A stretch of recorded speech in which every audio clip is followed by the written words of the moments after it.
Hello, my name is Minigame and welcome to my tutorial on the St. Patrick's Day event. In this video I will go over all the details about how the event and the minigame works, so hopefully by the end of this video you will have a good understanding of the event. This is my first video in a series of videos about this event, so if you want to learn more about strategies on optimizing the event, walkthroughs of different towns, a guide to my spreadsheet or more, please check out my other videos on the event. You can also find this guide in a written version on my new website if you prefer that. And one final thing before I begin, this content takes quite a long time to make, so if you find it helpful, please leave a like and a comment and share it with your friends and guildmates, it really helps me out. Alright, let's start by quickly looking at the main building. The main building, the Celtic Farmstead, is a 5x6 building that gives goods, guild goods, force points and up to 35% attack depending on your age.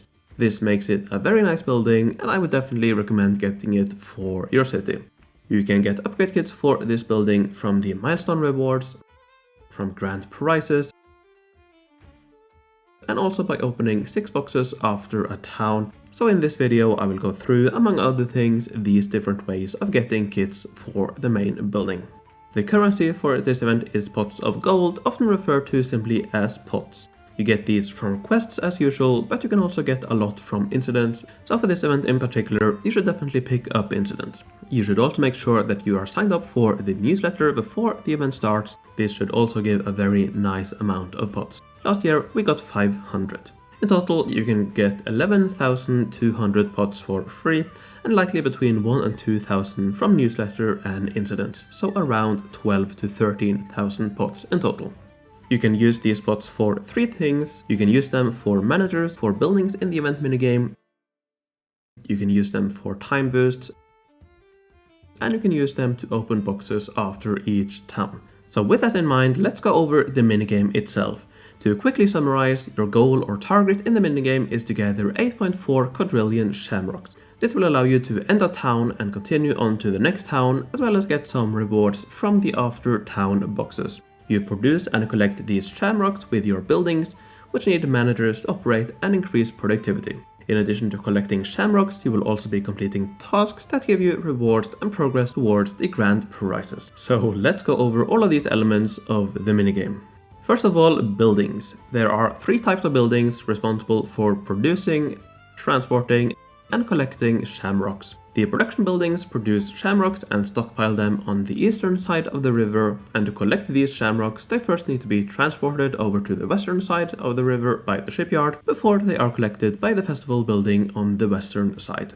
During the minigame, your goal is to level up your buildings to complete tasks and to reach a stage where you can collect the 8.4 quadrillion shamrocks required to move on to the next town. This means going back and forth between leveling, collection, transportation and production buildings. You start each town with only the festival, shipyard and hats, but as you progress you will unlock the other production buildings, slowly increasing production. And to keep up with the increased production, you have to constantly upgrade the festival and shipyard as well. I have a page in my event spreadsheet where I go through my recommended upgrade orders for the buildings, so check that out if you are interested. I also have separate video walkthroughs of the towns where I show exactly in which order I upgrade my buildings. Links to all of that are in the description. Now when you level a building, the productivity increases slightly, but at each milestone level the production is increased massively. The milestones are slightly different for production building versus transportation and collection, but in general this means that when you are upgrading buildings you want to get them to these milestones for the increased productivity. The progress bar above buildings show your progress towards the next milestone, and each milestone multiplies the production by a factor. So as you can see, the production increases quite a lot as you level up your buildings. Another thing that impacts the productivity of your buildings are managers. You can level each building's manager up to level 5, and for each level you either increase productivity or speed up the production time of your building. Now, without a manager, you have to manually collect your buildings, so you always want to level your managers to at least level 1. But beyond level 1, you should only level your buildings if it is required for tasks.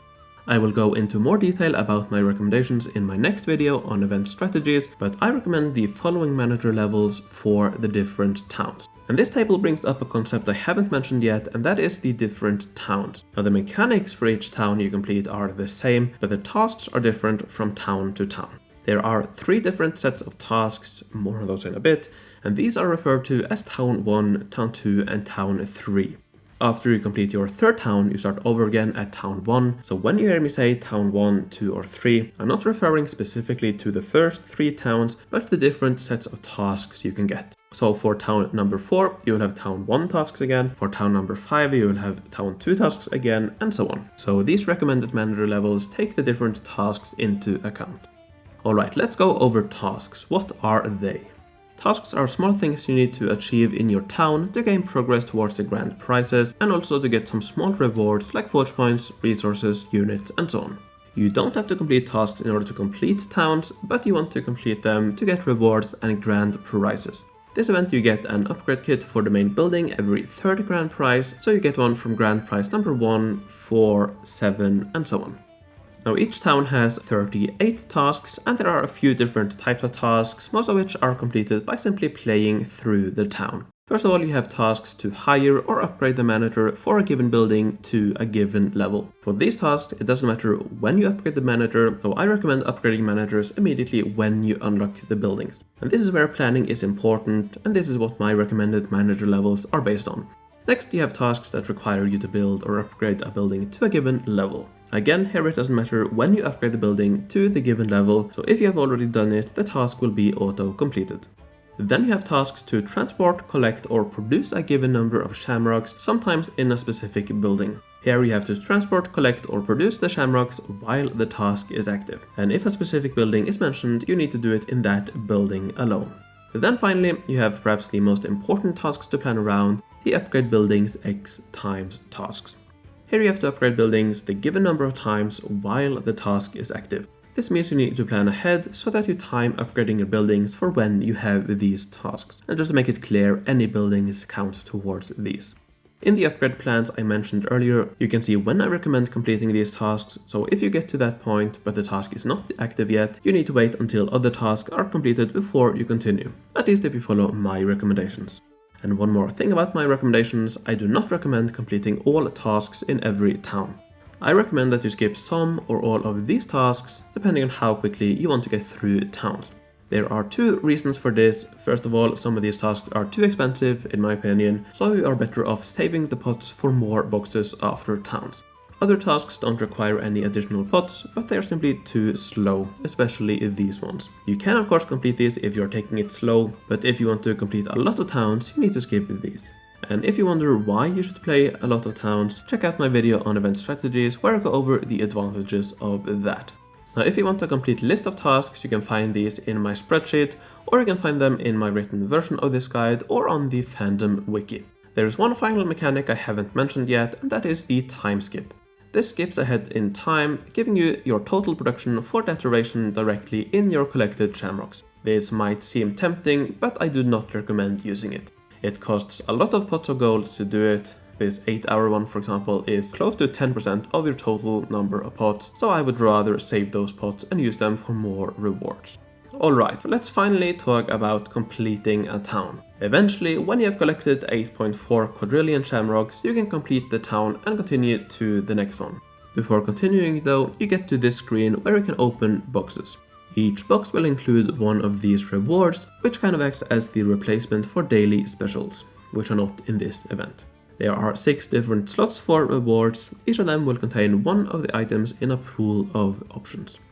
Here we have a few categories, for example previous era event rewards in the 3rd slot.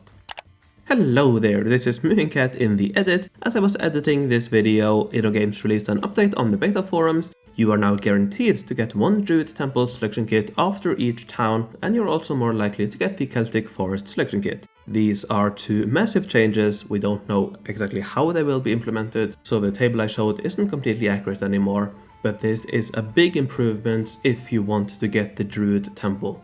This means that if you want to, if you focus on it, you should be able to get a lot of kits for it, even as much as 1 fully leveled Druid Temple for free, in addition to the Celtic Farmstead from this year.